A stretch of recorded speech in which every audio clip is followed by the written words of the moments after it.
Good evening. You're watching Fiji Today News on MyTV. I'm Lavanir Ndiva. Government today confirmed that the affairs of the church is theirs to conduct and that any decision on church leadership will be entirely up to them. Land Force Commander Colonel Mosese Tikoitonga today told Fiji Today News that government has reminded the Methodist Church on the public emergency regulations and the strict requirements for acquiring a permit. Despite the cancellation of the annual Methodist Church Conference and the views shared by the Methodist Church, government today confirmed that they will stand back and let the church deal internally with their own affairs.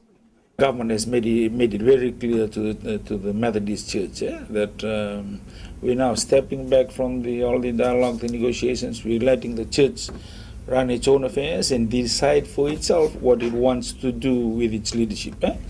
Tikoitonga assured members of the Methodist Church that government fully respects the work and principles of all religions in the country, adding that it will always work in the best interests of its members. This included the Methodist Church of Fiji and Rotuma.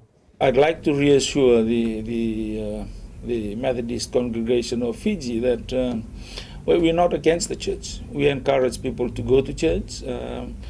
In fact, we want them to go to church and continue to follow whatever religion that they're following, and especially members of each circuit. 4 students have been selected to study a 6-year program in medicine at Escuela Latinoamericana de Medicina University in Cuba. It's an opportunity for students to learn from what's become one of the top emerging countries in providing medical education. Presenting the airline tickets today, Prime Minister Commodore Berenge Bainimarama wished them success and a safe journey to Cuba. Cuba is regarded as one of the top emerging countries providing world-class studies in medicine. It's this area that government is keen on utilizing and developing further. 4 students collected their tickets from the Prime Minister, Commodore Berenge Bainimarama, today. While Fiji isn't the only Pacific Island country that's a recipient of the program, it's something that the Prime Minister himself is keen on seeing develop more. As you're aware, government's core objective is focused on manpower development for progressive Fiji. We are, as such, very grateful for the offer of assistance in this instance from the government and the Republic of Cuba. The Prime Minister stressed to students that skill and training which will be acquired in their 6 years will greatly benefit the people of Fiji. The lessons you will learn from your medical lectures will help share and mold you in becoming independent and mature decision makers. God bless you in your endeavors, and Vinakawalew. The 4 students will leave our shores at the end of this month and will join another 4 who left last year to pursue the same program of studies in Havana, Cuba. A high-level meeting will take place in Nadi next week as senior government officials from Pacific Island countries, as well as development partners from around the world, meet to discuss strategic development. The meeting also aims to highlight issues that affect the region.